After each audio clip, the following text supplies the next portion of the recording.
Welcome back to another episode of the EV Charger Rebate Quick Take. Today we are talking about the state of Florida. Funny thing, right? From an EV charging perspective and all this stuff, we kind of know this. Like Florida is one of the fastest growing penetration-wise states in the United States for EV charging. Unfortunately, it's probably also one of the lower ones when it comes to incentives. There's other states that have zero incentives, so it's not quite that bad. However, for a state that's one of the fastest growing to not have incentives, don't know what's happening down there with that, why some more money's not available to help people get in charging. But if they continue at their growth rate, they're going to struggle down there for EV charging. But so for Florida, we've got a few programs out there. It varies from local programs and power company programs. Nothing on the state level. Local program, there is one municipality, Sarasota County, I believe it is, that has a program. Now, they're going to give you $2,000 per charger, up to 25% of cost. So not bad that way. The struggle that we have with the Sarasota program is once you install it, they basically put a rule in there that you will not charge more than the equivalent of $1.50 per hour. All right. So now, what does that mean?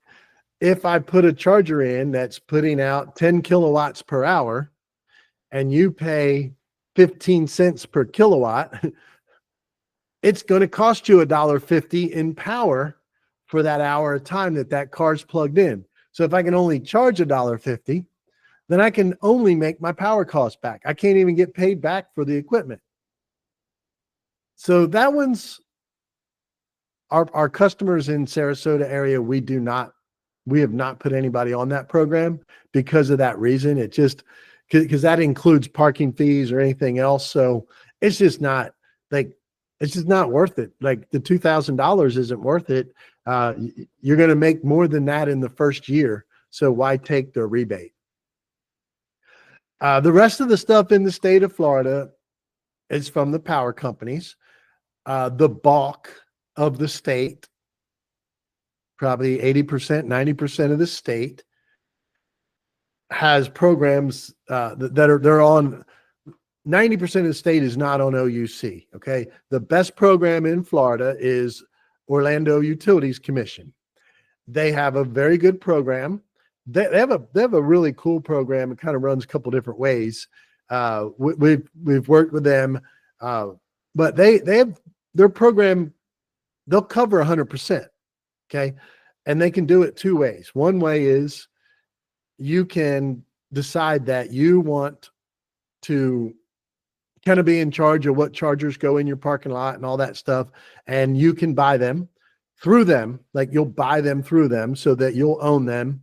And the way it all works is they'll pay for half of the make ready, put the other half of the make ready on your bill kind of thing. And it's convoluted how they have it all written. But the bottom line is you get anywhere from 80 to 90% of it covered, and you get full choice of your charger and you get full revenue from your charger.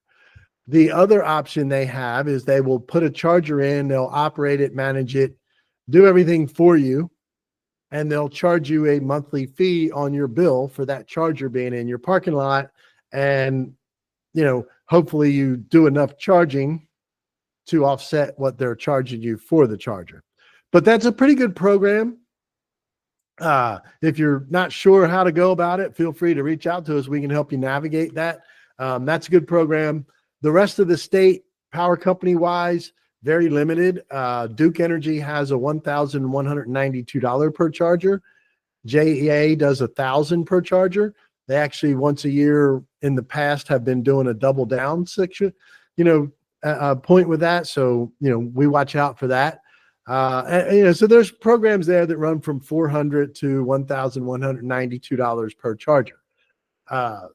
Again, lower end, Florida's got lower end rebates unless you're under the OUC and then you're pretty good shape.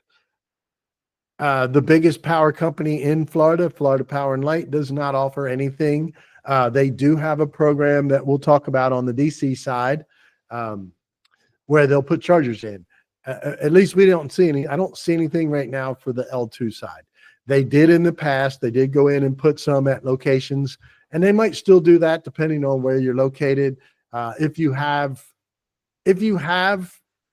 Florida Power and Light and you don't care about how your chargers work and installed and all that, I would check with them on the level 2 side. I do know some customers that we know that are, they're counting down the days to their contracts over because they want us to come in and replace their Florida Power and Light stuff, only because they just don't know what's going on with them and they have no control. So be careful on those. But anyway, now moving into the DCFC side in Florida. Same program in Sarasota. So $2,000 against the DCFC, and I can make less than the cost of power. Not worth talking about. On the power company side, OUC, once again, at the top of the list, they will do up to 100%, depending on how it's all structured. So not a bad program with them. The rest of the state has $5,200 to $9,391. You submit for approval, send in your documentation after completion, and get your rebates. Florida Power and Light does have a program on the DC side where basically, according to their website, if you qualify, if your site qualifies, they will come in and do everything. They'll put them in, own them, operate them, manage them. You'll lease them some space. They'll give you a share of the revenue. Again, depending on your goals with EV charging, that may or may not work for you. But that's what's out there. So that's your Florida DCFC. Florida is not the best state when it comes to incentives. However, we do know on a commercial side, our chargers in Florida are some of the busiest, definitely some of the busiest on the East Coast. So, I guess it kind of offsets, right? You don't get as much incentives, but you're going to make more money on more money on the charging fees. So that's it for Florida. Thanks again. And, keep checking. If you don't see, hey, just so you know, if you don't see your state in our list yet, don't worry. We're going to get there. I'm going through them. And, we're going to update them as we go. The other thing, just a quick note, is you'll see the published date on these. So if you see it, don't forget, these things change all the time, but we're going to try to update it as we go. So, but check your published date if you're not sure how accurate the information is. One of the reasons why we did the videos versus kind of web pages is because doing all the development on a web page for something that might change in 3 months seemed like a little bit of overkill. So anyway, we're wrapping up Florida. See you on the next show. Search it, find your state, see what's out there for you.